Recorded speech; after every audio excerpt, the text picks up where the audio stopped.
Hello everyone, welcome to a online solution. मैं हूं अशफाक। कैसे हो प्यारे? तो आज आपके लिए लाया हूं बहुत इंपॉर्टेंट क्वेश्चन और ये पार्ट 2 है। इसमें 2011 से 2020 तक 2011 से 2020 तक जो भी प्रश्न है मैं लाऊंगा, ठीक है। तो इस वीडियो में पढ़ेंगे पूरा ख़त्म। लगभग इस वीडियो में 200 से ज़्यादा सवाल है, ठीक है। तो धैर्य बना कर रखेंगे और बहुत ही एकदम राजधानी एक्सप्रेस की तरह हम बढ़ेंगे। तो कोशिश करना यही कि बस आंसर देखिए, आंसर फटाफट आपके माइंड में। अगर लगता है कि मैं फास्ट कर रहा हूँ तो वीडियो को पॉज करना, आंसर देना, फिर आगे बढ़ना, ठीक है डियर। तो बिकॉज 200 सवाल है तो कम समय में ज़्यादा जल्दी खत्म करने की कोशिश करेंगे। इससे पहले पार्ट 1 में बनाया था, उसमें करीब 150 सवाल था। इसमें 200 प्लस सवाल इसलिए लाया हूँ ताकि टाइम बहुत कम है और मैं चाहता हूँ कम समय में आपको जो कुछ भी है मैं आपको प्रोवाइड कर दूँ, ठीक है। तो लेट्स स्टार्ट। ओके, चलिए सबसे पहला सवाल हम देखते हैं यहाँ पे क्या है। एल्यूमिनियम पर मोटी ऑक्साइड की परत बनाने की प्रक्रिया को क्या कहते हैं? एल्यूमिनियम पर मोटी ऑक्साइड की परत बनाने की प्रक्रिया को एनोडीकरण कहते हैं, ठीक है। आंसर क्या हो जाएगा? ऑप्शन इसका बी हो जाएगा। चलिए दूसरा नंबर सवाल है, खाद्य पदार्थ के डिब्बों पर जिंक के बजाय टिन का लेप लगाते हैं। इसलिए टिन का लेप लगाते हैं क्योंकि टिन की अपेक्षा जिंक अधिक अभिक्रियाशील होता है। अगर जिंक का लेप लगा देंगे तो खाद्य पदार्थ खराब हो जाएगा, इसलिए टिन का लेप लगाते हैं। ओके, अगला सवाल पढ़ते हैं। सल्फर परमाणु की 72 कक्षा में इलेक्ट्रॉनों की संख्या कितनी होती है? तो आपको पता है सल्फर परमाणु की 72 कक्षा में इलेक्ट्रॉनों की संख्या सल्फर का 16 होता है। तो 2 8 6 में आप जब इसको इलेक्ट्रॉनिक विन्यास निकालोगे तो आखिर में कितना बचेगा? 6 बचेगा। आंसर क्या हो जाएगा? ऑप्शन सी हो जाएगा। हाइड्रोजन के दो परमाणुओं के बीच कितने अबंध है? तो जब हाइड्रोजन हाइड्रोजन जब मिलेगा तो इसके बीच एक बंध बनेगा। कितना बंध बनेगा? एक बंध बनेगा। अगला सवाल पढ़ते हैं कि निम्न में से कौन यौगिक ईंधन के रूप में इस्तेमाल किया था? किस यौगिक का इस्तेमाल ईंधन के रूप में करते हैं? वो है एथेनॉल। एथेनॉल का इस्तेमाल जो है ईंधन के रूप में किया जाता है। अगला सवाल पढ़ते हैं, कौन सा असंतृप्त हाइड्रोकार्बन है? तो एल्केन संतृप्त है, एल्कीन और एल्काइन असंतृप्त है। यह है मीथेन और यह है इथेन। तो ये क्या हो जाएगा? ये है इथीन। तो ये हो जाएगा क्या? असंतृप्त हाइड्रोकार्बन CnH2n। CnH2n फॉर्मूला होता है इथीन का। तो आंसर क्या हो जाएगा? ऑप्शन सी हो जाएगा। कौन सा कार्बन यौगिक सबसे अधिक अभिक्रियाशील है? देखो, क्वेश्चन बैंक पढ़ने का मतलब ये है कि आपको बहुत आत्मविश्वास पैदा हो जाएगा कि यस हम ये सवाल भी कर सकते हैं, ठीक है। ऐसे ही सवाल मिलेगा, कुछ कुछ सवाल रहेगा मॉडरेट, लेकिन इस तरह से बहुत सवाल मैच करेगा। तो एक बार क्वेश्चन बैंक पढ़ लेंगे तो आपके माइंड फ्रेश हो जाएगा, टेंशन नहीं रहेगा, ठीक है। इससे पहले वाली वीडियो नहीं देखी तो जरूर देखना, ठीक है। प्ले लिस्ट में मिल जाएगा आपको। कार्बन का सबसे अधिक कौन कार्बन यौगिक सबसे अधिक अभिक्रियाशील होता है? वो होता है सबसे अधिक अभिक्रियाशील एथीन होता है, C2H4, ठीक है। C2H4 सबसे अधिक अभिक्रियाशील होता है, ठीक है। आधुनिक आवर्त सारणी में समूहों की संख्या कितनी है? समूह जो इस तरह से रहता है ना, उदाग्र रहता है, उसको बोलते हैं वर्ग भी बोलते हैं और समूह भी बोलते हैं। तो 18 वर्ग हैं। कवक में पोषण की कौन सी विधि पाई जाती है? कवक में जो पोषण की विधि पाई जाती है वो मृतजीवी।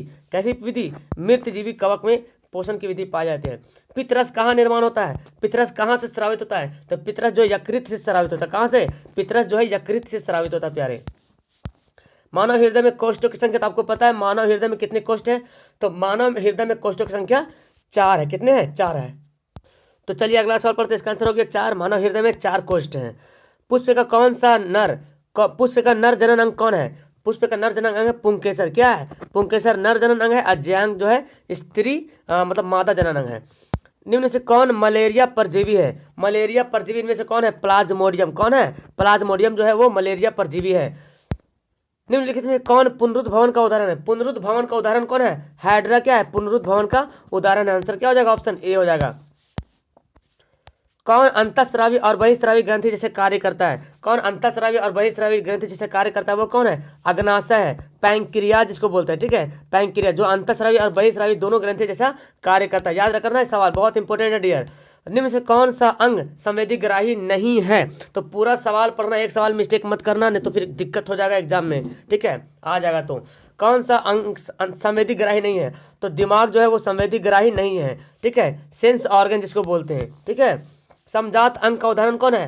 समजात अंग का जो उदाहरण है हमारा हाथ और कुत्ते का अग्रपद। समजात अंग मतलब बनावट की दृष्टि से सही है, सेम हो, लेकिन काम की दृष्टि से अलग अलग काम हो, ठीक है। कौन सा अभिलक्षण वंशागत नहीं है? तो बाल की आकृति ये वंशागत नहीं है, बल्कि बाल की जो प्रकृति है ये वंशागत अभिलक्षण नहीं है, वंशागत अभिलक्षण नहीं है, ठीक है। तो इतना देर तो आप आराम से पढ़ लेते हैं। कौन सा आहार श्रृंखला का निर्माण करता है? देखिए, घास, गेहूं, आम। घास को कभी गेहूं तो खाएगा नहीं, घास को बकरी खाएगा, बकरी को मानव खा लेगा। बिल्कुल सही। तो आंसर क्या हो जाएगा? ऑप्शन बी हो जाएगा। बकरी को तो गाय नहीं खाएगा, घास को मछली तो खाएगा, लेकिन मछली का बकरी को कभी भी मछली रहता है तो खाता है, लेकिन नहीं के बराबर है ना। पानी के अंदर जो होता है कीड़े वगैरह हल्का फुल्का पौधा रहता है, वो लोग मछली हल्का सा खाती है, लेकिन मछली को तो बकरी नहीं खाएगा। कौन सा जैव अजैव निम्नीकरण कचरा है? कौन सा अजैव निम्नीकरण कचरा क्या होगा? थर्मोकोल। क्या होता है? थर्मोकोल अजैव निम्नीकरण कचरा है। कौन सी गैस वैश्विक ऊष्मन के लिए उत्तरदायी है? तो कार्बन डाइऑक्साइड जो है वैश्विक ऊष्मन के लिए उत्तरदायी है। कौन सा गंगा प्रदूषण के लिए उत्तरदायी नहीं? आप देखो, अगर कमेंट नहीं कर पा रहे हर क्वेश्चन में, तो ईमानदारी से क्वेश्चन मेरे से पहले आपके दिमाग में आंसर आ जाना चाहिए, ठीक है। और अगर मुझे लगता है कि मैं फास्ट करूँ तो वीडियो को पॉज करो, पॉज करने के बाद आंसर दे लो, तब अब वीडियो चालू करो। कौन सा गंगा प्रदूषण के लिए उत्तरदायी नहीं है? तो उत्तरदायी कौन नहीं है? गंगे में अधजले शव को बहाना, ये अगर करते हैं तो गंगा मतलब नदी जो है क्या हो जाएगा? पानी जो है पॉल्यूशन हो जाएगा, प्रदूषण हो जाएगा। गोलीय दर्पण के परावर्तक सतह के वृत्ताकार सीमा रेखा को क्या कहते हैं? गोलीय दर्पण के परावर्तक सतह जो ऐसे रहता है तो वृत्ताकार रहता है सीमा, उसको क्या बोलते हैं? गोलीय दर्पण का द्वारक बोलते हैं। गोलीय दर्पण का द्वारक कहलाता है उसको, ठीक कहते हैं। अगला सवाल है, कौन उत्तल निम्न से कौन उत्तल दर्पण की फोकस दूरी वक्रता त्रिज्या अगर 32, कौन है उत्तल दर्पण की फोकस दूरी कौन है जिसकी वक्रता त्रिज्या 32 है? F बराबर फॉर्मूला होता है R/2। क्या होता है? R/2, यानी कि 32/2 करेंगे क्या हो जाएगा? 16 हो जाएगा। अब 16 यहाँ पे तो R तो आएगा नहीं, 16 प्लस या माइनस में। तो आपको एक बात पता होना चाहिए कि उत्तल दर्पण की फोकस दूरी क्या होती है? धनात्मक होती है, इसलिए आंसर क्या हो जाएगा? ऑप्शन सी हो जाएगा। उत्तल दर्पण और उत्तल लेंस दोनों की फोकस दूरी धनात्मक होती है। यदि किसी बिंब का प्रतिबिंब आवर्धन ऋणात्मक हो तो उस प्रतिबिंब की प्रकृति क्या होगी? तो इसका सही आंसर क्या हो जाएगा कि किसी बिंब का प्रतिबिंब का आवर्धन ऋणात्मक है तो उस प्रतिबिंब की प्रकृति कैसे होगी? वास्तविक और उल्टा होगी, ठीक है, वास्तविक और उल्टा। आगे सवाल पढ़ते हैं। क्या बोलता है? जब सूर्य का प्रकाश वायुमंडल से गुजरता है तो वायु के सूक्ष्म कण किस रंग के प्रकाश को अधिक प्रबलता से प्रकीर्णन करता है? तो आपको पता है नीला रंग को अधिक प्रकीर्णन करेगा, इसलिए तो आकाश जो है नीला दिखाई पड़ेगा, ठीक है। आगे सवाल पढ़ते हैं। भारत में उत्पादित प्रतिवर्ती धारा विद्युत धारा की आवृत्ति कितनी होती है? 50 हर्ट्ज है, ठीक है। भारत में 50 हर्ट्ज जो प्रतिवर्ती में बोले तो एसी धारा जो है उत्पादन होता है, ठीक है। किसी वोल्टामीटर के स्केल पर 0 वोल्ट से 1 वोल्ट के बीच 20 विभाजन चाहिए, यानी कि 0 से 1 के बीच जो है ना 20 विभाजन चाहिए। 0 से 1 वोल्ट कितना बीच? 20 विभाजन चाहिए। यहाँ से 0 से यहाँ 1 वोल्ट से 20 चाहिए। तो बोलते हैं कि अल्प मापांक मतलब सबसे कम छोटा, तो सबसे कम मतलब 1 के बारे में बोल रहा है। 1 मापांक कितना होगा? तो 1 मापांक बोले तो 1/20, ठीक है। जब इसको डिवाइड करो तो आ जाएगा कितना? 0.05 वोल्ट आएगा। आगे सवाल बोलते हैं, एक माइक्रो एम्पियर विद्युत धारा निम्नलिखित में से कौन है? एक माइक्रो एम्पियर विद्युत धारा निम्नलिखित में से कौन है? माइक्रो एम्पियर किसको बोलते हैं? 10⁻⁻6 एम्पियर को बोलते हैं, ठीक है। आगे सवाल पढ़ते हैं कि किसी क्षण चुंबक के अंदर चुंबकीय क्षेत्र रेखाओं की दिशा क्या होती है? किसी क्षण चुंबक के अंदर चुंबकीय क्षेत्र की रेखाओं की दिशा क्या होगी? तो इसका आंसर हो जाएगा ऑप्शन 1, उत्तर ध्रुव से दक्षिण ध्रुव। किसी क्षण चुंबक के अंदर चुंबकीय क्षेत्र रेखा जो होती है वो उत्तर से दक्षिण होती है, याद कर लीजिए, उत्तर से दक्षिण होती है, ठीक है। ये सब सवाल में मिस्टेक होता है कभी कभी जब रिविजन नहीं करेंगे आप तो। घरेलू विद्युत परिपथ में उदासीन तार कैसा रहता है? काला रहता है, उदासीन तार काला होता है। आगे पढ़ते हैं, जल विद्युत संयंत्र किस ऊर्जा को विद्युत ऊर्जा में रूपांतरित करता है? तो जल विद्युत संयंत्र जो है स्थितिज ऊर्जा को विद्युत ऊर्जा में ट्रांसफर करता है, स्थितिज ऊर्जा को विद्युत ऊर्जा में क्या करता है? बदलता है। अगला है, नरौरा नाभिकीय विद्युत संयंत्र किस राज्य में है? नरौरा नाभिकीय विद्युत संयंत्र जो है वो है उत्तर प्रदेश में। कहाँ है दिया? उत्तर प्रदेश में है, बुलंदशहर में। आगे सवाल पढ़ते हैं जी, कौन सा बूझा हुआ चूना है? इनमें से बूझा हुआ चूना मतलब पानी डाल दिए तो बुझ गया, तो बूझा हुआ चूना कौन है? Calcium hydroxide. ऑप्शन क्या हो जाएगा? बी हो जाएगा सही। देखो ये बोल रहा है, ये जो अभिक्रिया देख रहे हैं ये कौन सी अभिक्रिया हो रहा है? तो जेडेन जो है सीजू को हटा दिया और खुद चला गया वहां पे, यानी कि विस्थापन अभिक्रिया। क्या बोलेंगे? एकल विस्थापन बोलो या विस्थापन अभिक्रिया बोलो। आगे बोलते हैं, कोई विलयन नीले लिटमस को लाल करता है। नीला को लाल, तो नीला को लाल कौन करेगा? कोई विलयन नीले को लाल करता है, तो अम्ल जो है नीला को लाल करता है, और अम्ल का पीएच मान 7 से कम होता है, यानी कि आंसर क्या होगा? ऑप्शन ए हो जाएगा। तो याद रखें, नीला को लाल अम्ल करेगा, लाल को नीला क्षार करेगा। कभी कभी ये कन्फ्यूजन हो जाता है कि एग्जाम में अरे ये क्या नीला लाल ऐसे हो जाता है। ऑक्जेलिक अम्ल का प्राकृतिक स्रोत क्या है? ऑक्जेलिक अम्ल का प्राकृतिक स्रोत क्या हो जाएगा? टमाटर। क्या हो जाएगा? ऑक्जेलिक अम्ल का प्राकृतिक स्रोत हो जाएगा टमाटर। चलिए आगे सवाल पढ़ते हैं। कौन सबसे अधिक अभिक्रियाशील धातु है? इनमें से सबसे अधिक अभिक्रियाशील धातु कौन? तो देखिए सोडियम तो कभी कभी आता है, लेकिन यहाँ पे श्रेणी में पोटेशियम दिया हुआ है, सबसे ज़्यादा जो है पोटेशियम है, ठीक है, सबसे ज़्यादा पोटेशियम अभिक्रियाशील धातु है। आगे सवाल पढ़ते हैं। एक्वारियम यानी कि रॉयल जल में किस अनुपात के साथ हाइड्रोक्लोरिक अम्ल और साथ नाइट्रिक अम्ल का ताज़ा मिश्रण होता है? हाइड्रोक्लोरिक अम्ल और नाइट्रिक अम्ल का ताज़ा मिश्रण होता है। तो यहाँ आपसे पूछा जा रहा है कि हाइड्रोक्लोरिक अम्ल और नाइट्रिक अम्ल यानी कि HCl और HNO3 है ना, HNO3 नाइट्रिक अम्ल।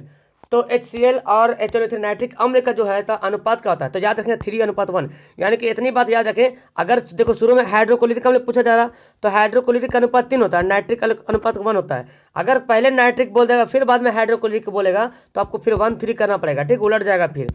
चलिए अगला सवाल पढ़ते हैं। CHO एक बॉन्ड CHO का प्रकार्यात्मक समूह क्या है? तो एक डैश CHO का प्रकार्यात्मक समूह क्या है? इसको क्या बोलेंगे? इसको बोलेंगे एल्डिहाइड। क्या है ये? एल्डिहाइड है। तो एल्डिहाइड है इसका, ठीक है। कीटोन का पता है, कार्बोक्सिल मैं तो बहुत बार बताया हूँ। चलो आगे बोलते हैं। प्रोपेन का आणविक सूत्र क्या होगा? आणविक सूत्र दिया हुआ यहाँ पे C3H8। तो इसका ये ऑप्शन बताना कितने साथ संयोजक बंधन होंगे। तो इसका जब भी ऐसा सवाल आ जाए ना तो आपको पहले संरचना बनाना पड़ेगा। कार्बन 3 है तो 3 कार्बन यहाँ पे बनाएंगे, एक ही बॉन्ड बनाएंगे क्योंकि ये प्रोपेन है। अगर प्रोपेन रहता तो डबल बॉन्ड बनाते हैं, और यहाँ पे इस तरह से आप ये बॉन्ड दे दीजिएगा। तो कितना हो जाएगा देखो तो 1 बॉन्ड 2 3 4 5 6 7 8 9 10 यहाँ पे हो जाएगा, ठीक है। चलिए तो आगे सवाल पढ़ लेते हैं।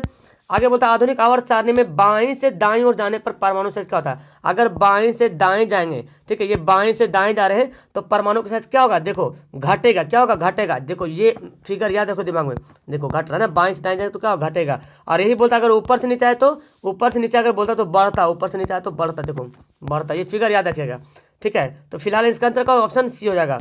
आगे बोलते हैं आधुनिक आवर्त सारणी में कितने उधर व्यवस्था में मतलब वर्ग कितने हैं? तो आपको पता है आधुनिक आवर्त सारणी में 18 वर्ग कितने हैं? 18 स्तंभ है, 18 वर्ग है। बोलता है क्या यहाँ पे सवाल बोलता है कि एक छात्र जांच प्रश्नावली में लिए गए सोडियम बाइकार्बोनेट के तनु विलयन में सार्वभौमिक सूचक की कुछ बूंद मिलाते हैं तो निम्न से कौन सा रंग दिखाई देगा?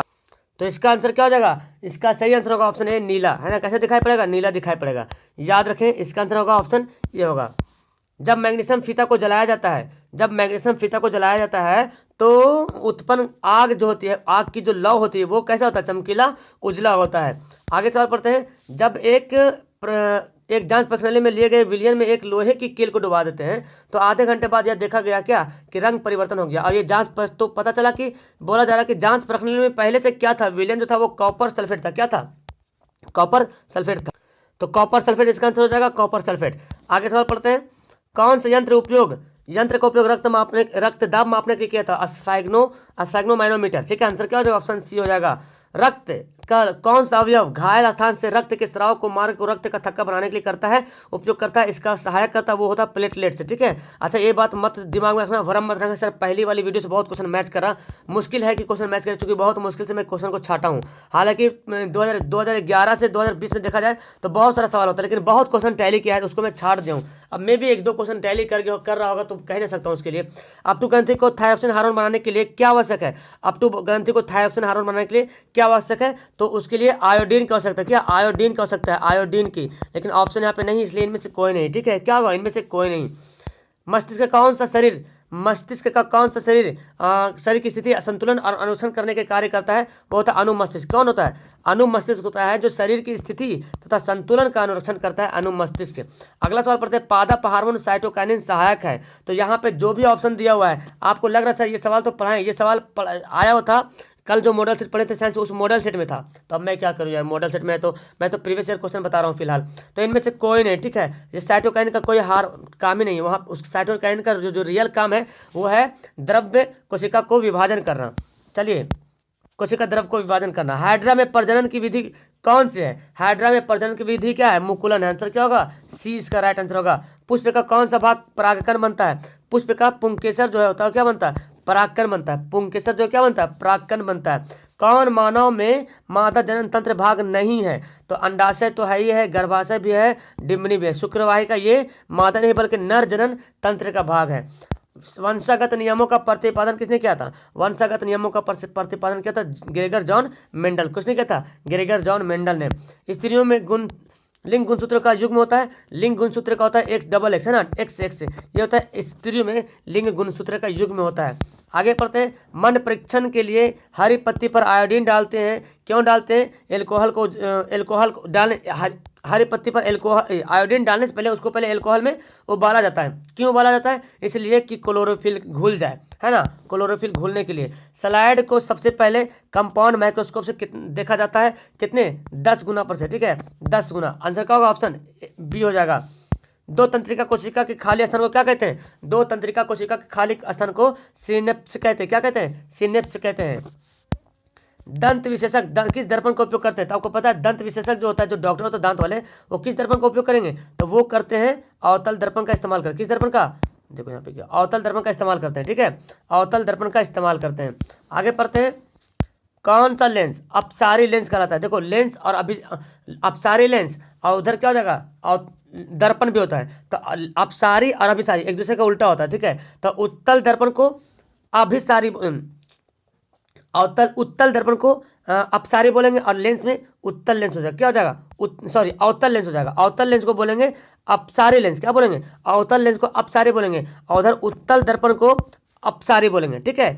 तो याद, दर्पण में उलट जाएगा, लेंस में क्या अवतल लेंस है और दर्पण में उत्तल लेंस हो जाएगा। उसी तरह से दर्पण में अवतल दर्पण को अभिसारी बोलते हैं, अवतल को क्या बोलते हैं? अभिसारी, और यहाँ लेंस में उत्तल लेंस हो जाएगा। याद रखेंगे इस बात को। पुतली के साइज को कौन कंट्रोल करता है? नियंत्रित कौन करता है? परितारिका, आयरिस होता है ना जो कंट्रोल करता है पुतली के साइज को, आयरिस जो है कंट्रोल करता है। किस दृष्टि दोष को अवतल और उत्तल दोनों तरह के दर्पण की जरूरत पड़ता है, जिसको बायोफोकल लेंस बोलते हैं। तो जब ऐसी दृष्टि में जरा दृष्टि दोष होता है, ठीक है, जरा दृष्टि दोष हो जाता है, तब ये दोनों लेंस की आवश्यकता पड़ता है। ये सवाल सेम टू सेम कल वाला सवाल में था, कल वाला क्या बोलते हैं, मॉडल सेट में था। एक प्रयोग में अवतल दर्पण द्वारा किसी बिंब का प्रतिबिंब पर्दे पर प्राप्त किया जाता है। दर्पण की फोकस दूरी को निर्धारित करने के लिए क्या कहते हैं? एक प्रयोगकर्ता को मापने के लिए क्या जरूरत है? तो उसके लिए दोनों, है ना, दर्पण के पर्दा के बीच की दूरी, दर्पण और पर्दा के बीच की दूरी, और दर्पण तथा बिंब के बीच की दोनों को मापने की जरूरत है। आगे सवाल पढ़ते हैं, क्या बोलता है? शब्दकोश के अक्षरों को पढ़ने के लिए आप किस लेंस का उपयोग करेंगे? तो शब्दकोश के अक्षरों को पढ़ने के लिए हम 5 सेंटीमीटर वाला उत्तल लेंस लेंगे, 5 सेंटीमीटर फोकस दूरी वाला उत्तल लेंस का इस्तेमाल करेंगे। जाहिर सी बात है, नीचे मतलब नज़दीक को देखना है तो 5 सेंटीमीटर, ज़्यादा नहीं, 5 सेंटीमीटर वाला। किसी विद्युत पर धारावाही सीधी लंब परिनालिका के भीतर चुंबकीय क्षेत्र का मान क्या होता है? तो बताया था कि सभी बिंदुओं पे समान होता है। सारा सवाल पढ़ाया हुआ हूँ, सारा सवाल पढ़ा हुआ है, अब भी जो नहीं पढ़े तो पढ़ लीजिए। यहाँ पे सौर कुकर के लिए कौन सा दर्पण सर्वाधिक उपयुक्त होता है? तो सर्वाधिक यहाँ पे बोला जाए तो समतल दर्पण होगा, ठीक है। एनसीईआरटी में समतल दर्पण ही दिया जा रहा है कि सौर कुकर के लिए समतल दर्पण का उपयोग करते हैं सर्वाधिक, सबसे ज़्यादा, ठीक है। आगे सवाल पढ़ते हैं यहाँ पे, चिपको आंदोलन का मुख्य उद्देश्य क्या था? चिपको आंदोलन का मुख्य उद्देश्य था वृक्षों को, क्या है, वृक्षों से मतलब पेड़ को बचाना। सवाल ये बहुत अलग अलग टाइप का ऑप्शन है, कभी वृक्षों होता है, कभी वन होता है, कभी पर्यावरण आता है, इस तरह से याद रखेंगे। किस विलयन का उपयोग कर दीवारों की सफेदी करने के लिए करते हैं? किस विलयन का उपयोग करते हैं दीवारों की सफेदी के लिए? तो क्या होगा? कैल्शियम हाइड्रोक्साइड, कैल्शियम मतलब क्या बोलते हैं, बूझा हुआ चूना होता है ना, उसी का उपयोग करते हैं। जाहिर सी बात, चूना जो पानी में डालेंगे बुझ जाएगा, तभी तो सफ़ेद की जगह दिवाले में सफ़ेद करते हैं, ठीक है।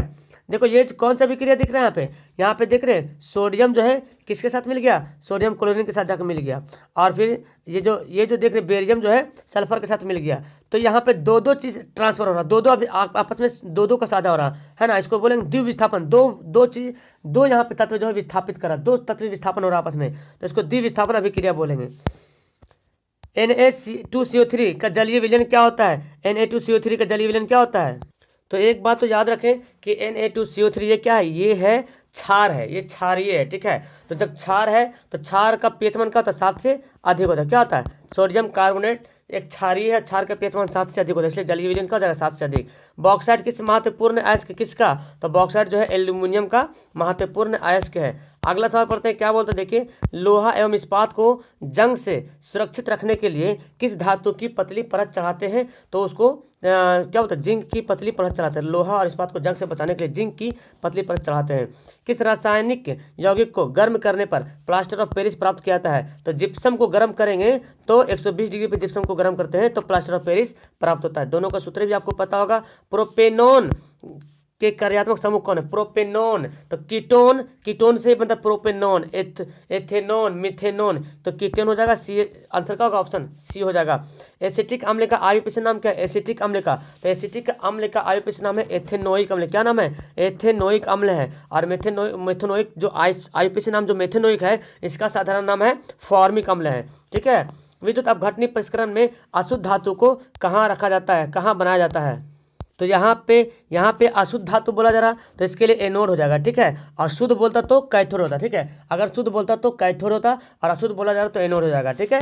आगे सवाल पढ़ते हैं। अष्टक नियम किसने दिया था? अष्टक नियम न्यूलैंड ने दिया था। किसने दिया था? न्यूलैंड ने अष्टक नियम दिया था। डोबेरेनर ने तिर्यक नियम दिया था। मेंडलीफ ने आवर्त सारणी दिया था, मतलब है ना, आवर्त सारणी को दिया था। और आधुनिक आवर्त सारणी दिया था मोजले ने। मेंडलीफ का आवर्त सारणी पता है, परमाणु द्रव्यमान पे, और मोजले का परमाणु संख्या पे। देखो सवाल यहाँ पे आ गया कि आधुनिक आवर्त सारणी के अनुसार तत्वों का गुणधर्म क्या है? परमाणु संख्या का आवर्त फलन है। आगे सवाल पढ़ते हैं। कौन सा आयन लाल लिटमस को नीला करता है? तो लाल को नीला कौन करता है? लाल को नीला क्षार करता है, और क्षार का हाइड्रोक्साइड आयन होता है। ठीक है, क्षार का हाइड्रोक्साइड आयन होता है, यानी कि OH हो जाएगा। ठीक है। अगला सवाल बोलता है पादप में जाइलम उत्तरदायी है। जाइलम क्या होगा? जल का वाहन का, जा से जाइलम, जा से हमेशा बोलते हैं जल के लिए। कौन कोशिका का ऊर्जा मुद्रा के रूप में जाना जाता है? एटीपी को कोशिका का ऊर्जा मुद्रा के रूप में जाना जाता है। आगे बोलते हैं हृदय से रक्त को संपूर्ण शरीर में पंप किया था किसके द्वारा? निलय के द्वारा। किसके द्वारा? हृदय से रक्त को संपूर्ण शरीर में पंप किया था निलय के द्वारा। अगला प्रश्न पढ़ते हैं। कौन सा पादप हार्मोन पत्तियों के मुरझाने के लिए उत्तरदायी है? तो पत्तियों के मुरझाने के लिए उत्तरदायी जो हार्मोन है एब्सिसिक अम्ल। कौन है? एब्सिसिक अम्ल है जो पत्तियों को मुरझाने के लिए उत्तरदायी है। ठीक है। आगे सवाल पढ़ते हैं। जड़ का अधोगामी वृद्धि, जड़ का अधोगामी वृद्धि क्या होता है? गुरुत्वानुवर्तन। क्या होता है? जड़ का अधोगामी वृद्धि होता है जो गुरुत्वानुवर्तन होता है, नीचे की ओर जाता है, गुरुत्व की ओर जाता है। पांस मेडुला, पांस और मेडुला अनुमस्तिष्क, ये क्या है? पश्च मस्तिष्क का एक भाग है। पश्च, ठीक है, पश्च मस्तिष्क का एक भाग है। ठीक है, पांस और मेडुला जो है पश्च मस्तिष्क का भाग है। आगे सवाल पढ़ते हैं। कौन सी अनैच्छिक क्रिया नहीं है? अनैच्छिक क्रिया नहीं है। ठीक है, तो वमन, चबाना, लार आना, हृदय के धड़कन, चबाना क्या हो जाएगा? अनैच्छिक क्रिया। ठीक है, अनैच्छिक क्रिया नहीं मतलब ऐच्छिक क्रिया है, अनैच्छिक क्रिया नहीं मतलब ऐच्छिक क्रिया है। ठीक है। आगे सवाल पढ़ते हैं। अलैंगिक जनन मुकुलन द्वारा होता है। मुकुलन के द्वारा अलैंगिक जनन अभी बताया था मैं, स्टेम में होता है और हाइड्रा में भी होता है, और स्टेम दोनों में जो है अलैंगिक जनन मुकुलन के द्वारा जो होता है, ईस्ट और हाइड्रा दोनों में होता है। शुक्राणु का निर्माण कहाँ होता है प्यारे? तो शुक्राणु का निर्माण होता है विरसन में। किसमें होता है? विरसन में शुक्राणु का निर्माण होता है। आगे पढ़ते लिंग गुणसूत्र का पूर्ण जोड़ा किसमें पाया था? आपको बताया था स्त्रियों में डबल एक्स से पाया था, यानी कि पूर्ण जोड़ा किसमें पाया जाता है? स्त्रियों में लिंग गुणसूत्र का पूर्ण जोड़ा पाया जाता है। अगला सवाल है। मानव शरीर के किसी सामान्य कोशिका में गुणसूत्रों के कितने युग्म होते हैं? तो युग्म में बोला जा रहा है यानी कि 23 जोड़ा होता है। ठीक है, अगर युग्म में नहीं बोलता तो 23 दूना 46 पीस हो जाता है। ठीक है। कौन समूह में केवल जैव निम्नीकरण पदार्थ है? केवल जैव निम्नीकरण पदार्थ कौन है? तो यहाँ पे देखो ऑप्शन केक, लकड़ी, घास, ये हो जाएगा। केक, लकड़ी और घास, ये केवल जैव निम्नीकरण पदार्थ है। बाकी सभी में अजैव मिला होता है। हजामत के लिए किस दर्पण का उपयोग करते हैं? अवतल दर्पण का उपयोग करते हैं हजामत के लिए, है ना, अवतल दर्पण का उपयोग किया जाता है हजामत के लिए। सर्च लाइट का परावर्तक सतह कैसा होता है? सर्च लाइट का परावर्तक सतह अवतल होता है। क्या होता है? अवतल दर्पण होता है। सर्च लाइट का परावर्तक सतह क्या होता है? अवतल होता है। आगे सवाल पढ़ते हैं। इनमें से किसको खाना बनाने को ईंधन में रूप में नहीं किया जाता है? तो कंप्रेस्ड नेचुरल गैस का इस्तेमाल किया जाता है। लिक्विफाइड का भी क्या आता है? नहीं, कंप्रेस्ड नेचुरल गैस को तो नहीं, कंप्रेस्ड नेचुरल गैस को इस्तेमाल नहीं करते। ठीक है, लेकिन लिक्विफाइड को करते हैं, बायोगैस भी करता है, कोयला भी होता है। ठीक है, आंसर क्या हो जाएगा? ऑप्शन ए हो जाएगा। कंप्रेस्ड नेचुरल गैस को वाहनों में इस्तेमाल किया था, गाड़ियों वगैरह में। चलिए आगे सवाल पढ़ते हैं। डायनमो यांत्रिक ऊर्जा को क्या करता है? यांत्रिक ऊर्जा को विद्युत ऊर्जा में रूपांतरित कर देता है जी, परिणत कर देता है। आगे सवाल पढ़ते हैं। घरों में विद्युत से दुर्घटना किसके कारण होती है? घर में जो विद्युत दुर्घटना होती है, शॉर्ट सर्किट, है ना, अतिभारण, शॉर्ट सर्किट होने के कारण जो है घर में विद्युत से दुर्घटना हो जाती है।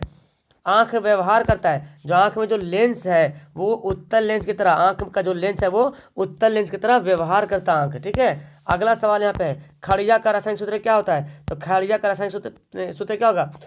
यहाँ पे देखिए क्या इसका आंसर होगा। तो खड़िया का जो रासायनिक सूत्र है वो कैल्शियम कार्बोनेट। कौन है? Calcium carbonate. ओके। चलिए, किसी भी अम्लीय विलयन का पीएच मान क्या होता है? 7 से कम होता है। अम्लीय विलयन का पीएच मान 7 से कम होता है प्यारे। पारे का अयस्क कौन है? पारे का अयस्क है सीने बार। कौन है? पारे का जो अयस्क है वो कौन है? सीने बार है।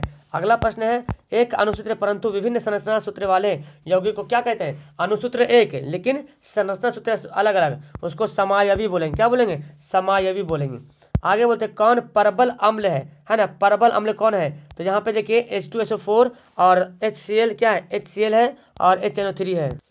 तो यहाँ पे तीनों के तीनों परबल अम्ल हो जाएगा प्यारे, ठीक है, तीनों के तीनों क्या हो जाएगा? परबल अम्ल हो जाएगा। आधुनिक आवर्त सारणी में कतारों की संख्या कितनी है? 36 की संख्या, कतारों 36 की संख्या 7 है ना। आधुनिक आवर्त सारणी में कतारों की 36 कतारों की संख्या 7 है। रक्त का थक्का बनाने में कौन सा मदद करता है? रक्त का थक्का बनाने में रक्त बिंबाणु, जिसको प्लेटलेट से बोला गया, ठीक है, प्लेटलेट से बोला गया, रक्त बिंबाणु का मदद करता है, सहायता करता है। एक कोशिकीय शैवाल में जल का जो परिवहन होता है किसके द्वारा होता है? एक कोशिकीय शैवाल में जल का परिवहन विसरण के द्वारा होता है। किसके द्वारा? विसरण के द्वारा होता है, याद रखेंगे। अगला सवाल पढ़ते हैं, मस्तिष्क उत्तरदायी है, जो मानव जो ब्रेन है, ह्यूमन ब्रेन है, वो किसके लिए है? वो सभी काम के लिए है, सोचने के लिए, हृदय स्पंदन के लिए, शारीरिक संतुलन भी बनाए रखने के लिए है। पराग कोश में क्या होते हैं? तो देखिए पराग कोश में परागकण होते हैं। क्या होता है? पराग कोश में परागकण होते हैं। एक वयस्क मानव में कितने दांत होते हैं? 32। विद्युत धारा उत्पन्न करने की युक्ति को क्या कहते हैं? यानी कि एक वैसी मशीन जो विद्युत धारा को उत्पन्न करता है, उस मशीन का नाम क्या है? उस मशीन का नाम है जनित्र, यानी कि जनरेटर। आगे सवाल पढ़ते हैं। अभी 200 सवाल पार करना डियर, इसलिए हिम्मत नहीं हारना, पूरी वीडियो देखिए। ऊर्जा कैसा है मात्रा क्या होता है? जूल। ऊर्जा कैसा है मात्रा क्या है? जूल है। आगे सवाल पढ़ते हैं, किसका अर्थ होता है? जल। तो हाइड्रो का अर्थ क्या होता है? हाइड्रो है ना, हाइड्रो का अर्थ क्या होता है? जल होता है, ठीक है, हाइड्रो का अर्थ जल होता है। निर्वात में प्रकाश की चाल क्या होती है? 3 × 10⁸ मीटर प्रति सेकंड। देखो सेंटीमीटर भी है, किलोमीटर भी है, ध्यान से आपको देखना पड़ेगा, मीटर प्रति सेकंड। परावर्तन के नियम, परावर्तन के 2 नियम हैं, और यहाँ पे क्या है? आपतन कोण परावर्तन कोण के बराबर होता है। आपतन कोण परावर्तन कोण के बराबर होता है। आपतन कोण परावर्तन कोण के बराबर होता है, ठीक है। लेकिन यहाँ पे ऑप्शन डबल डबल दिख रहा है, ये दोनों ऑप्शन सेम नहीं दिख रहा है। देखो तो पहले परावर्तन, तो पहले हम आगे पीछे लिखने से क्या दिक्कत है? लिख सकते हैं ना। तो फिर यहाँ पे दोनों आंसर हो जाएगा, ठीक है, दोनों आंसर हो जाएगा। चलिए बोलिए यहाँ पे क्या बोलेंगे इसका आंसर। लेंस में मुख्य फोकस कितनी होती है? 2 होती है, 2। लेंस में मुख्य फोकस 2 होती है। आगे सवाल पढ़ते हैं, ताप बढ़ने से चालक का प्रतिरोध क्या होता है? बढ़ जाता है। चालक का प्रतिरोध बढ़ेगा, अचालक का प्रतिरोध घटेगा। साग सब्जियों का विघटित होकर कंपोस्ट बनना किस प्रकार की अभिक्रिया है? ऊष्माक्षेपीय अभिक्रिया है। किस प्रकार की अभिक्रिया है? ऊष्माक्षेपीय अभिक्रिया है। और उपचयन वह प्रक्रिया जिसमें क्या होता है? हाइड्रोजन का योग होता है, बिल्कुल सही है। सॉरी, ऑक्सीजन का योग होता है, बिल्कुल सही है। हाइड्रोजन का वियोग होता है, बिल्कुल सही है। इलेक्ट्रॉन त्यागता है, सभी है ना। उपचयन में तीनों काम होता है, ऑक्सीजन का भी मिलन होता है, और हाइड्रोजन भी भागता है, और इलेक्ट्रॉन का त्यागता है, ठीक है। चलिए विद्युत होगा, विद्युत लिखा। विद्युत अपघटन में इलेक्ट्रॉन मुक्त होता है। इलेक्ट्रॉन किस पर मुक्त होता है? यहाँ पे देखें, तो इसका सही आंसर हो जाएगा एनोड। एनोड पर जो विद्युत अपघटन में इलेक्ट्रॉन जो है मुक्त होता है, ठीक है। आगे सवाल पढ़ें, तो आगे सवाल यहाँ पे क्या बोला गया, देखिए सवाल बोलता क्या, सक्रियता श्रेणी में सबसे अधिक क्रियाशील धातु कौन है? तो इस ऑप्शन में देखा जाए तो इस ऑप्शन का सही आंसर क्या हो जाएगा? सोडियम। सोडियम इसका राइट आंसर हो जाएगा, ठीक है। ऑप्शन में सोडियम आगे है पहले। चलिए एल्डिहाइड श्रेणी क्या होता है? अभी पढ़े थे, एक बॉन्ड CHO। तो CHO किस में दिख रहा है? देखिए इसमें OH है, ये एल्कोहल हो गया, CH, ये CO क्या हो गया? कीटोन हो गया, ये कार्बोक्सिल हो गया। ये आंसर होगा हमारा C, ठीक है। C से सही आंसर है, C वाला आंसर राइट है। एल्काइन श्रेणी का सदस्य सामान्य सूत्र क्या होता है? Alkene, alkene, alkyne. CnH2n+2, CnH2n-2, option तो दिया नहीं, CnH2n-2, ये होता है एल्काइन का। CnH2n+2 एल्केन, और CnH2n एल्कीन, और CnH2n-2। तो ऑप्शन यहाँ पे ये माइनस होना चाहिए था, मिस्टेक्स हो जाएगा, ठीक है। याद रखिए CnH2n-2 होता है एल्काइन का। एक पिकोमीटर किसके बराबर होता है? 10⁻⁻12 के बराबर होता है। एक पिकोमीटर 10⁻⁻12 के बराबर होता है। नर युग्मक कौन है? नर युग्मक कौन है? नर युग्मक तो कौन है? शुक्राणु जो है वो क्या है? नर युग्मक है। आंसर क्या हो जाएगा? ऑप्शन ए हो जाएगा। आगे सवाल पढ़ते हैं, जिब्रेलिन। जिब्रेलिन क्या? एक हार्मोन है। जिब्रेलिन एक हार्मोन है, ओके। आगे सवाल पढ़ते हैं, पादप में फ्लोएम उत्तरदायी। फ्लोएम किस लिए उत्तरदायी है? फ्लोएम जो है जल का फ्लोएम जल का नहीं, फ्लोएम भोजन सम्मान करता है। कौन? भोजन का। और जल का तो जाइलम करता है। समतल दर्पण द्वारा प्रतिबिंब बनता है। तो समतल दर्पण के द्वारा कैसा प्रतिबिंब बनता है? समतल दर्पण के द्वारा केवल काल्पनिक प्रतिबिंब बनता है ना, केवल जो है काल्पनिक प्रतिबिंब बनता है समतल दर्पण के द्वारा। आगे प्रश्न पढ़ते हैं यहाँ पे, विभवांतर मापने वाले यंत्र को क्या कहते हैं? विभवांतर मापने वाले यंत्र को वोल्ट मीटर कहते हैं। क्या कहते हैं प्यारे? वोल्ट मीटर कहते हैं विभवांतर मापने वाले यंत्र को। एमीटर को विद्युत परिपथ में कैसे जोड़ा जाता है? तो एमीटर को विद्युत परिपथ में श्रेणी क्रम में जोड़ा जाता है। कैसे जोड़ा जाता है? श्रेणी क्रम में जोड़ा जाता है एमीटर को, और वोल्ट मीटर को समांतर क्रम में पार्श्वबद्ध लिखते हैं। विद्युत धारा का ऐसा मात्रक क्या होता है? एम्पियर जो है विद्युत धारा का एसआई मात्रक है। आगे सवाल पढ़ते हैं, किस लेंस के द्वारा सिर्फ काल्पनिक प्रतिबिंब बनता है? किस लेंस के द्वारा सिर्फ काल्पनिक प्रतिबिंब बनता है? तो अवतल लेंस है, अवतल लेंस के द्वारा सिर्फ काल्पनिक प्रतिबिंब बनता है, ठीक है। और उत्तल लेंस में मतलब वास्तविक बनता है, काल्पनिक दोनों बनता है। तो सिर्फ लगा दिया जाए तो क्या हो जाएगा? अवतल हो जाएगा। यहाँ पे बोला जा रहा ये किस प्रकार की अभिक्रिया है ना, किस प्रकार की अभिक्रिया है? तो यहाँ पे देखिए क्या हो जाएगा इसका आंसर, उपचयन, अपचयन या रेडॉक्स अभिक्रिया। तो यहाँ पे देखिए क्या हो रहा, ऑक्सीजन का क्या हो रहा, ऑक्सीजन निकल रहा है यहाँ से, है ना, यहाँ से ऑक्सीजन जो है निकल रहा। जब ऑक्सीजन यहाँ से निकल रहा तो इसको क्या बोलेंगे? अवकरण बोलेंगे, यानी कि अपचयन बोलेंगे। क्या बोलेंगे? अपचयन बोले। ऑक्सीजन का वियोग होना, ऑक्सीजन निकल जाना, ऑक्सीजन का निकलना, उसको बोलते हैं अपचयन अभिक्रिया।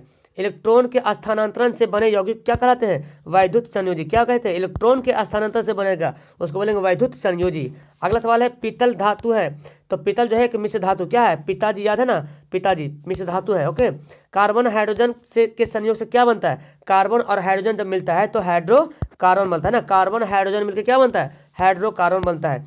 136 सवाल है कि आवर्त सारणी के प्रथम वर्ग के सदस्य क्या कहते हैं, क्या कहलाते हैं? आवर्त सारणी के प्रथम वर्ग के सदस्य जो है क्षारीय धातु कहलाते हैं। क्या? क्षारीय धातु कहलाते हैं। चलिए, बोलता है कि वायुमंडल में CO2 गैस की मात्रा कितना है? 0.03%। बहुत इंपॉर्टेंट सवाल है और एग्जाम में आया हुआ है, ठीक है। NaOH क्या है? NaOH sodium hydroxide. क्या है? Sodium hydroxide. तो NaOH एक क्षार है और प्रबल क्षार है, यानी कि स्ट्रॉन्ग बेस है, ठीक है, स्ट्रॉन्ग प्रबल क्षार है। NaOH, KOH ये सब जो है प्रबल क्षार है, याद रखिएगा। आगे सवाल बोलता है, मनुष्य के शरीर की सबसे बड़ी ग्रंथि, सबसे बड़ी ग्रंथि बोला जाए मनुष्य के शरीर का तो वो लीवर हो जाएगा, किडनी जिसको जिगर बोलते हैं, सॉरी किडनी नहीं, लीवर जिसको बोलते हैं ना, हाँ जिगर जिसको बोलते हैं, लीवर, ठीक है। चलिए, यकृत उसी को बोलते हैं, यकृत। चलिए आगे सवाल पढ़ते हैं, पादप हार्मोन का उदाहरण कौन है? तो एक ही तो दिख ही रहा है, ऑक्सीजन एक ही तो है जो पादप हार्मोन यहाँ पे, बाकी तो कोई पादप हार्मोन यहाँ पे दिख नहीं रहा, ठीक है। तो आंसर क्या होगा? ऑप्शन सी हो जाएगा। आगे बोलते हैं, वह उपकरण जो विद्युत ऊर्जा को यांत्रिक ऊर्जा में बदलता है। तो विद्युत को यांत्रिक में कौन बदलता है? विद्युत को यांत्रिक में बदलता है विद्युत मोटर। कौन बदलता है? विद्युत मोटर होता है जो विद्युत ऊर्जा को यांत्रिक ऊर्जा में बदल देता है। विद्युत फ्यूज विद्युत धारा के किस सिद्धांत पे कार्य करता है? उसमें सिद्धांत पे कार्य करता है, उसमें सिद्धांत पे, ठीक है। आगे पढ़ते हैं, किसी कुंडली का प्रतिरोध ज्ञात करने के सूत्र क्या होता है? V बराबर आर आई होता है, V बराबर आई आर होता है, तो R बराबर क्या हो जाएगा? V बटा आई हो जाएगा, V बटा आई। आंसर क्या होगा? B होगा। आगे प्रश्न दिया हुआ है, 1 वोल्ट बराबर 1 वोल्ट, आप पढ़े V बराबर क्या होगा? W/Q होता है ना, वोल्ट और W/Q। तो W मतलब कार्य का मतलब क्या होता है? जूल, 1 जूल प्रति कुलाम, ये कुलाम है ना, 1 जूल प्रति कुलाम, 1 जूल प्रति कुलाम। इसको आंसर क्या होगा? ऑप्शन बी हो जाएगा, 1 जूल प्रति कुलाम। श्वसन क्रिया किस प्रकार की अभिक्रिया है? श्वसन एक ऊष्माक्षेपी अभिक्रिया है। देखो ऊष्माक्षेपी भी है और उपचयन भी हो जाएगा, ठीक है। तो ऐसे फिलहाल यहाँ पे बेहतर होगा ऊष्माक्षेपी, यहाँ पे टिक करें, ऊष्मा का क्या होता है? निष्कर्षण होता है। चलिए आगे बोलते कौन विद्युत का सर्वोत्तम सुचालक है? विद्युत का सर्वोत्तम सुचालक है वो जी Ag। कौन है जी? Ag है विद्युत का सबसे अच्छा सुचालक, यानी कि चांदी। आवर्त सारणी के उद्दग्र स्तंभ को क्या कहते हैं? उद्दग्र स्तंभ जो रहता है उसको क्या बोलते हैं? उसको वर्ग बोलते हैं। क्या बोलते हैं? वर्ग बोलते हैं, यानी कि आंसर ए हो जाएगा राइट आंसर।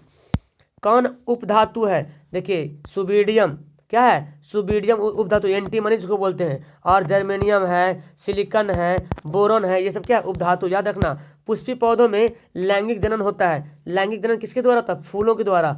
पुष्पी पौधों में लैंगिक जनन जो होता है वो फूलों के द्वारा होता है जी। इंसुलिन की कमी से कौन सा रोग होता है? आपको पता है इंसुलिन की कमी से घेंघा रोग होता है। कौन सा रोग? घेंघा रोग होता है। चलिए सॉरी घेंघा रोग नहीं, इंसुलिन की कमी से मधुमेह रोग होता है, सॉरी इंसुलिन की कमी से मधुमेह होता है, मधुमेह। आयोडीन की कमी से घेंघा होता है, ठीक है, तो मधुमेह होता है, इंसुलिन की कमी से मधुमेह रोग होता है।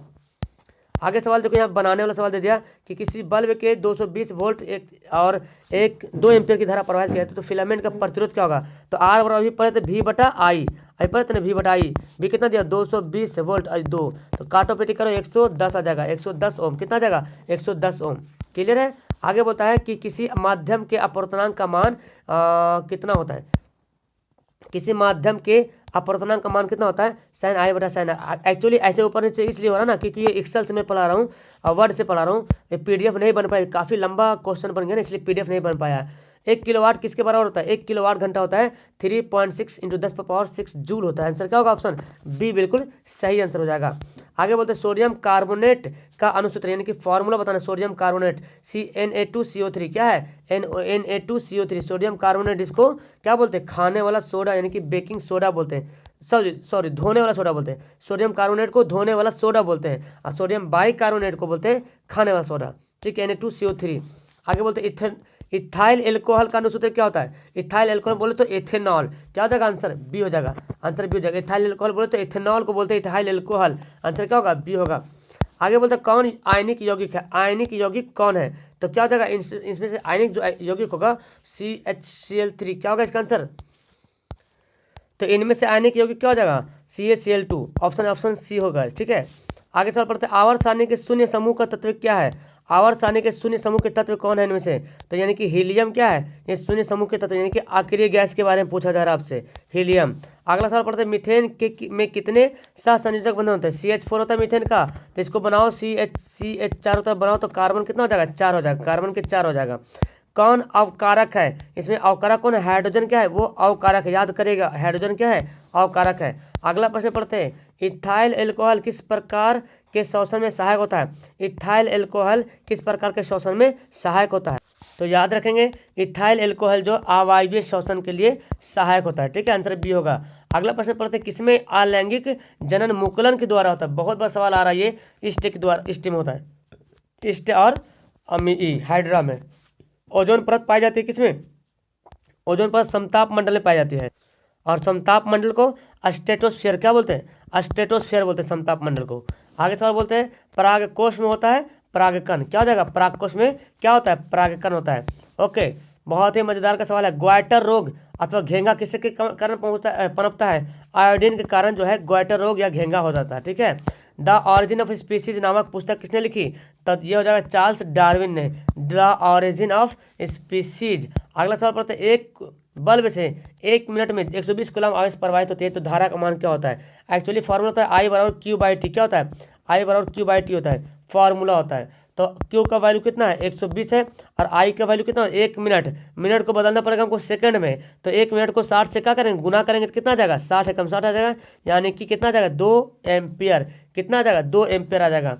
स्पेक्ट्रम प्राप्त करने के लिए किसका उपयोग करते हैं, बहुत इंपॉर्टेंट सवाल और इजी सवाल है, प्रिज्म का उपयोग करते हैं, ठीक है। अगला प्रश्न यहाँ पे बोलता है कि प्रतिरोध का एसआई मात्रक क्या है, तो प्रतिरोध का एसआई मात्रक क्या है, ओम है जो प्रतिरोध का एसआई मात्रक है।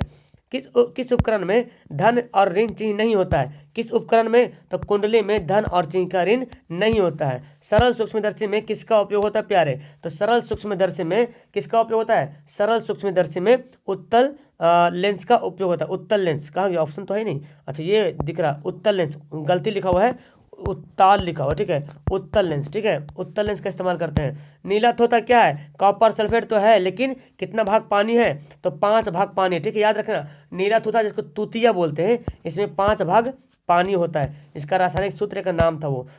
नाइट्रोजन अणु में कितने सहसंयोजक बंधन होते हैं, बहुत इंपॉर्टेंट, नाइट्रोजन अणु जब बनाएंगे आप तो 3 सहसंयोजक बंधन होते, 3, ठीक है, आंसर क्या होगा, ऑप्शन डी होगा।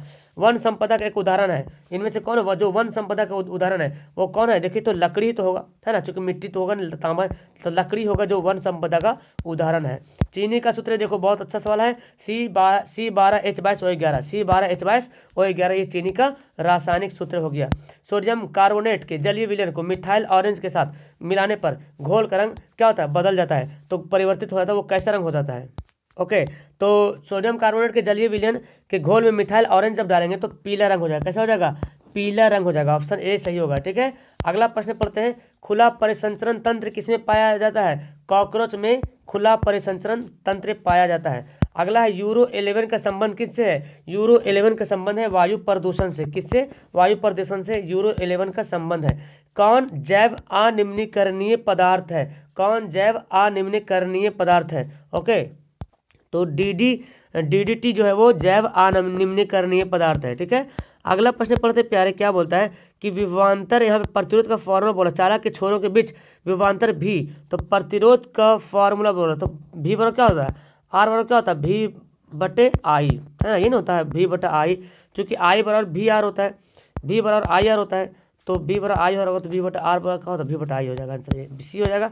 चलिए देखो ये सवाल बोलता है 100 वाट विद्युत बल्ब से 250 वोल्ट विद्युत धारा मेन से जोड़ दिया जाता है, तो प्रवाहित विद्युत धारा का मान, तो विद्युत धारा का वैल्यू निकालना, यानी कि आई का वैल्यू निकालना। आई बराबर क्या फॉर्मूला होता है, क्यू बाई टी होता है, तो यहाँ तो दिख नहीं रहा। अच्छा आई बराबर एक फॉर्मूला होता है ना, आई बराबर क्या होता है, हाँ आई निकाल सकते हैं, आई बराबर होता है भी बटा आर होता है, ठीक है। तो यहाँ पे वो सब दिया हुआ है, यहाँ पे दिया हुआ है वाट दिया हुआ है और वोल्ट दिया हुआ है, यानी कि पी बराबर डब्ल्यू बाई टी होता है, लेकिन यहाँ पे एक फॉर्मूला वो नहीं यूज करेंगे, पी बराबर भी आई यूज करेंगे, पी बराबर भी आई, तो यहाँ से आई का इस्तेमाल हम आराम से निकाल लेंगे। तो आई बराबर क्या हो जाएगा, पी बटा भी हो जाएगा आराम से।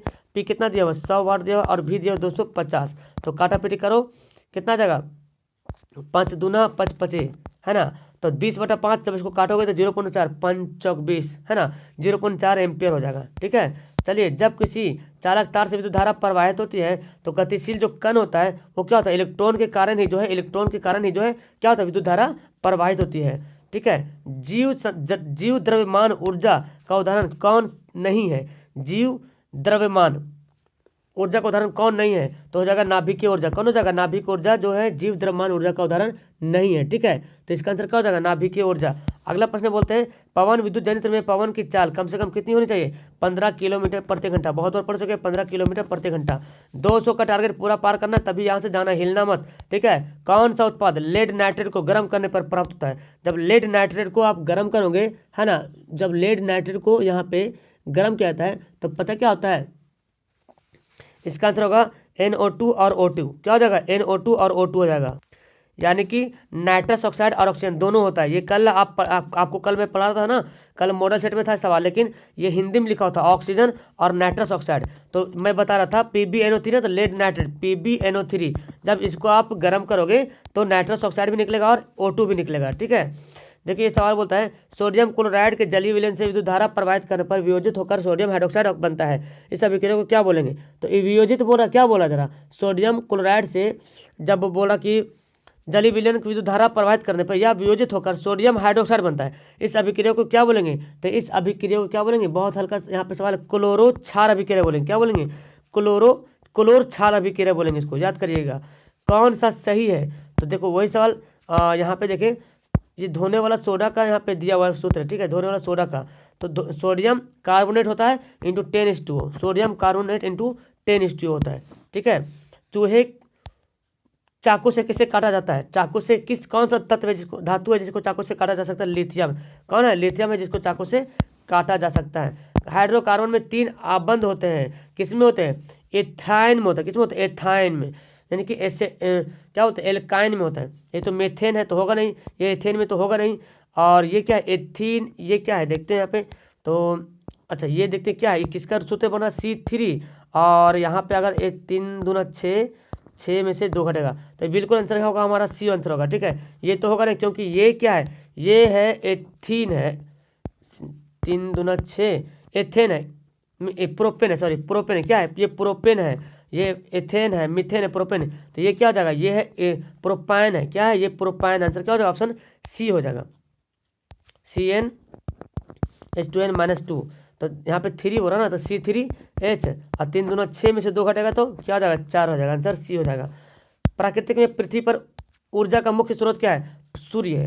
पृथ्वी पर ऊर्जा का मुख्य स्रोत क्या है, सूर्य है। हरे पौधे कहलाते हैं, हरे पौधे क्या कहलाते हैं, उत्पादक या अपघटक या उपभोक्ता, तो ये उत्पादक, चूंकि उत्पादन होता है ना, हम लोग खाते हैं, उत्पादक कहलाता है इसको, ठीक है। कीटों के पंख और चमगादड़ के पंख किस तरह है, तो समजात अंग, किस तरह है, समजात अंग है, जाकर जा होगा, समजात अंग होगा, ठीक है। भोजन का पाचन किस प्रकार की अभिक्रिया है, तो पता है भोजन का पाचन जो है उपचयन अभिक्रिया है, क्या है, उपचयन अभिक्रिया भोजन का पाचन, आंसर ए हो जाएगा। कौन एक भूमिगत जल का उदाहरण है, भूमिगत जल का उदाहरण कौन है, तो यहाँ पे क्या आंसर होगा, ऑप्शन सी हो जाएगा, कुआं हो जाएगा, तो कुआं यहाँ पे सही आंसर होगा, भूमिगत जल का उदाहरण। अगला है विद्युत चुंबक बनाने के लिए किसका प्रयोग करते हैं, विद्युत चुंबक बनाने के लिए नर्म लोहा का प्रयोग किया जाता है, प्यारे, नर्म लोहा का। जीवाश्म ईंधन की ऊर्जा का वास्तविक नाम क्या है? जीवाश्म ईंधन की ऊर्जा का वास्तविक स्रोत क्या है? तो वास्तविक उसका स्रोत क्या हो जाएगा? नाभिकीय संलयन, चंद्रमा या सूर्य।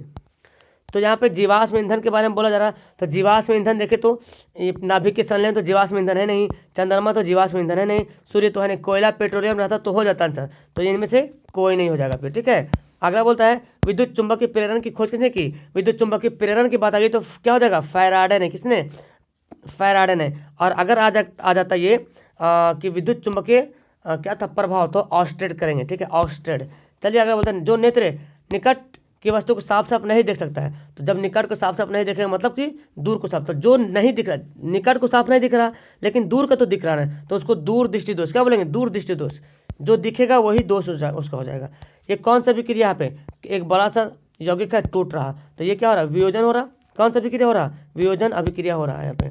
कौन विजातीय यौगिक है? विजातीय यौगिक कौन है यहाँ पे? Plaster of Paris. क्या हो जाएगा? विजातीय यौगिक हो जाएगा, ठीक है। विजातीय यौगिक कौन है? Plaster of Paris. आगे बोलते हैं पीएच का वैल्यू मान, क्षारक विलयन का मान कितना होता है? क्षारक विलयन का मान कितना होता है? 7 से अधिक होता है। क्षारक विलयन का मान 7 से अधिक यानी कि 13 हो जाएगा फिर, ठीक है। 7 तो होता है उदासीन होता है। 200 पार हो गया। सीसा और टिन के मिश्रण धातु सोल्डर सिटी, देखो मैं बताया सोल्डर सिटी याद करो, सोल्डर सिटी, सोल्डर सीसा टिन, ठीक है। पिताजी पीतल तांबा और जस्ता, ठीक है। ऑक्सीजन के 2 परमाणु के बीच कितने आबंध होते हैं? तो ऑक्सीजन के 2 परमाणु के बीच 2 आबंध होते हैं, O2 है ना। ऑक्सीजन के 2 परमाणु के बीच 2 आबंध होते हैं, ठीक है। आगे पढ़ते हैं किसे आप उपभोक्ता की श्रेणी में रखेंगे? उपभोक्ता है ना, हरे पौधे, नील हरे सवाल, जंगली जानवर, फल और पत्ते। तो उपभोक्ता मतलब जो उपयोग करता है, तो जंगली जानवर उपयोग करता है तो इसको बोलेंगे उपभोक्ता। क्या बोलेंगे? उपभोक्ता बोलेंगे। बाकी तो हरे पौधे ये मतलब कि उत्पादक है, उत्पादन कर रहा। मानव में डायलिसिस थैली क्या है? डायलिसिस थैली वो क्या है? नेफ्रॉन है। क्या है? नेफ्रॉन है, न्यूरॉन नहीं, न्यूरॉन होता है, तंत्रिका तंत्र में होता है। पुष्पी पौधों में लैंगिक जनन किसके द्वारा होता है? ये सवाल रिपीट हो गया, फल के द्वारा होता है, फलों के द्वारा होता है। निम्न में से कौन एक जैव प्रक्रम द्वारा अपघटित होने वाला पदार्थ है? तो क्या हो जाएगा? जैव अपकरण के द्वारा अपघटित होने वाला पदार्थ कौन है? प्लास्टिक के बोतल, रबर, प्लास्टिक बैग, सूखे घास पत्ते, यही हो जाएगा, है ना। ये अपघटित हो सकता है, पॉलीथीन बैग तो नहीं हो पाएगा। रबर देखो जमीन में गड़ दो तो हमेशा वही, जब 20 साल बाद भी निकालोगे, बूढ़ा हो जाओगे तब भी देखोगे तो वही निकलेगा। पॉलीथीन बैग अगर रख दीजिए, प्लास्टिक जो चिमकी हम लोग बोलते हैं ना, पन्नी बोलते हैं, तो जमीन के अंदर अगर गड़ दीजिए तो बूढ़ा होकर खोदिएगा तो फिर पन्नी वैसे ही निकले, कुछ नहीं होने वाला है। प्लास्टिक के वही सब काम होता है, नहीं हो पाता अपघटित। लिटमस विलियन बैंगनी रंजक जो होता है वो किससे पौधे से प्राप्त होता है? लाइकेन, है ना। कहाँ कैसे होता है? लाइकेन से प्राप्त करते हैं, लाइकेन से। लाइचेन कहीं कहीं लाइचेन भी लिखता है। जब सोडियम हाइड्रोक्साइड के जंक विलयन से अभिक्रिया कराते हैं तो क्या होता है? सोडियम हाइड्रोक्साइड NaOH जिंक से अभिक्रिया कराएंगे तो क्या हो जाएगा? तो क्या होगा? यहाँ पे बनेगा Na2ZnO2, यहाँ पे Na2ZnO2 बनेगा, Na2ZnO2। यहाँ पे ऑप्शन कुछ मिस्टेक है यहाँ पे, तो Na2ZnO2 ये होगा Na2ZnO2 + H2, ठीक है। आंसर क्या होगा? ऑप्शन बी होगा, Na2ZnO2। किसी भी उदासीन विलयन का पीएच मान क्या होता है? उदासीन विलयन का जो पीएच मान होता है वो 7 के बराबर होता है, ठीक है। 7 से कम, 7 से ज़्यादा नहीं हो, ठीक है। बेकिंग सोडा जिसको खाने वाला सोडा बोलते हैं, sodium by carbonate NaCO3, sodium by carbonate होता है खाने वाला सोडा। आगे बोलते हैं एक्वारेजिया, देखिए आगे एक्वारेजिया भी हम पढ़ चुके हैं। हाइड्रोक्लोरिक अम्ल 3, नाइट्रिक अम्ल 1, 3:1 के अनुपात में होता है, ठीक है, एक्वारेजिया।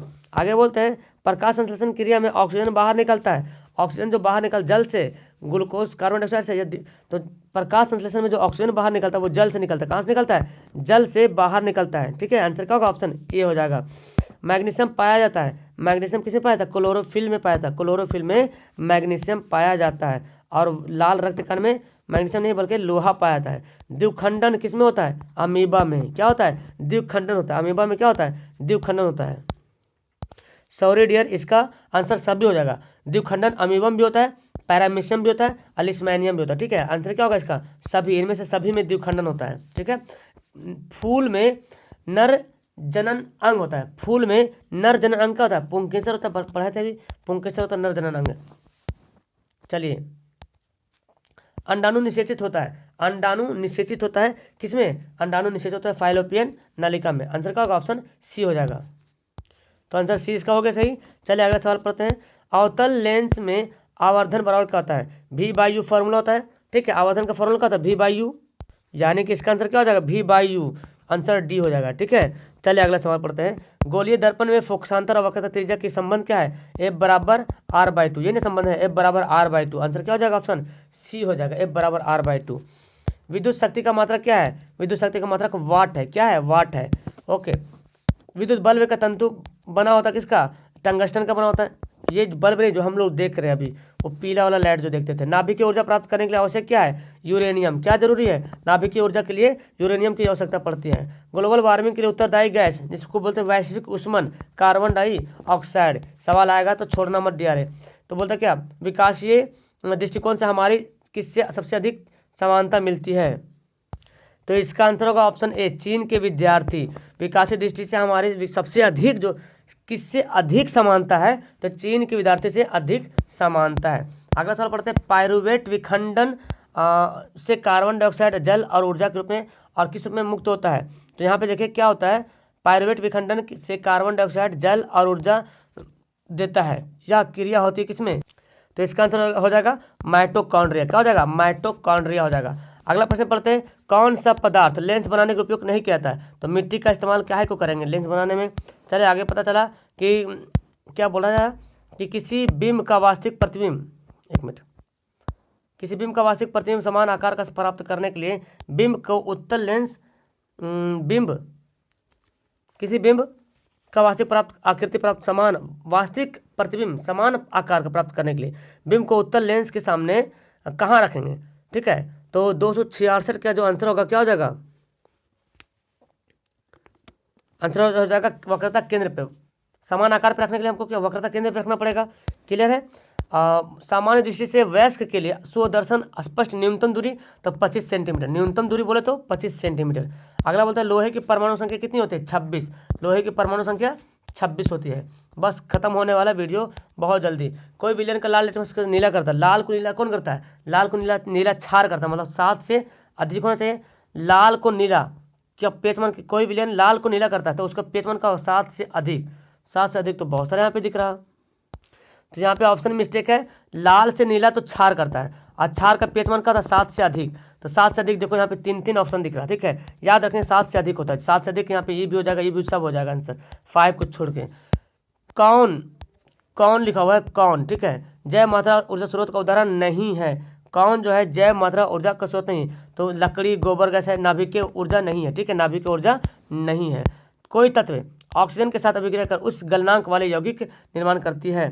ठीक है, तो यौगिक जब निर्माण करती है तो बोला जा रहा है यहाँ पे क्या कि यह यौगिक जल में विलय होता है, जल में तो तत्व क्या होगा, जब कोई ऑक्सीजन के साथ अभिक्रिया करता है और उच्च गलनांक वाला यौगिक निर्माण करता है, तो यह जो बोलता है यौगिक जल के विलयन है, तो जल तो यह तत्व क्या है ना, इस तत्व का नाम बताना कि तत्व कौन सा तत्व है। ठीक है, कौन सा तत्व है ये, तो इसका सटीक आंसर हो जाएगा कैल्शियम, क्या हो जाएगा, कैल्शियम सही 100%। चलिए अगला सवाल पढ़ते हैं। एथेन का आणविक सूत्र क्या है। मुझे तो लगा कि सारा क्वेश्चन एक पढ़ा दूँ, लेकिन एक वीडियो बन गया अलग से। एथेन का आणविक सूत्र अभी मैं बताया था एथेन का, तो इसको बनाइए यहाँ पे, इसको इस तरह से बनाएंगे 1 2 3 4 5 6 7 है ना, 7 संयोजक बंधन है। ओजोन के अणु की संख्या, ओजोन के अणु में ऑक्सीजन की संख्या कितनी होती है, 3 होती है।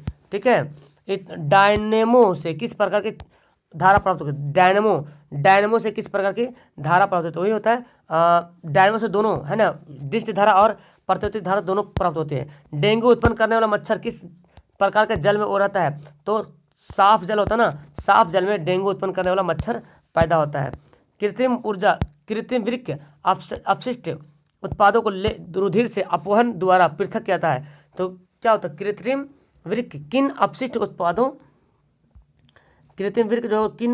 उत्पादों के लिए बोला जा रहा कि रुधिर से अपवहन द्वारा पृथक किया जाता है, और वो नाइट्रोजन होता है, क्या होता है नाइट्रोजनी पदार्थ होता है ना, नाइट्रोजनी पदार्थ वही होगा। ठीक है, सवाल यहाँ पे हो गया खत्म। तो मेरा इतना सारा क्वेश्चन लाने का मकसद सिर्फ और सिर्फ ये था कि टाइम बहुत कम बचा है, और मुझे तो लगा कि मैं एक ही बार पूरा बना दूँ, तो मैं अगर आप लोग बोलेंगे तो एक वीडियो बनाऊँगा, सारा साइंस सारा क्वेश्चन बैंक एक ही वीडियो में आ जाए। ठीक है, फिर मैं बनाने की कोशिश करूँगा। नेक्स्ट टाइम आपको वीडियो आएगा जिसमें हर लेसन का, जैसे साइंस का, फिजिक्स का, एक वीडियो में सारा फिजिक्स का क्वेश्चन आ जाएगा, एक वीडियो में सारा केमिस्ट्री का क्वेश्चन रहेगा। टाइम बहुत कम है, इसलिए पूरी वीडियो देख लें तो शुक्रिया। नीचे कमेंट जरूर करना कि पूरी वीडियो देखे हैं सर और कितना नंबर आया, ताकि मुझे लगे यस जो बंदा पूरी वीडियो देखे हैं। ठीक है, तो वीडियो को मैं करूँ यहाँ पे लास्ट। तो अब जो है ना आपके पास कोई भी क्वेश्चन नहीं बचा, 2011 से लेकर 2020 तक सारा प्रीवियस ईयर क्वेश्चन मैं आपको प्रोवाइड करवा दिया हूँ। ठीक है, 2011 से 2020 तक लेकर अब साइंस का कोई क्वेश्चन बाकी नहीं है। ठीक है, इसके आगे जो भी पढ़े इससे बहुत क्वेश्चन टैली करने वाला है। ओके, मेरे ख्याल से आपको बहुत मजा आया होगा और हद तक आप बहुत अच्छा किए होंगे। 236 में कम से कम तो 200 पार आप लोग का आंसर सही आ गया। 236 के 36 बहुत बंदा लाए होंगे। नीचे कमेंट जरूर करना, मुझे बहुत खुशी होती है आपकी कमेंट, आपके कमेंट देख करके। ठीक है, चलो वीडियो को यहाँ पे लास्ट करते हैं, मिलते हैं नेक्स्ट वीडियो में। That's all, thank you everyone, bye.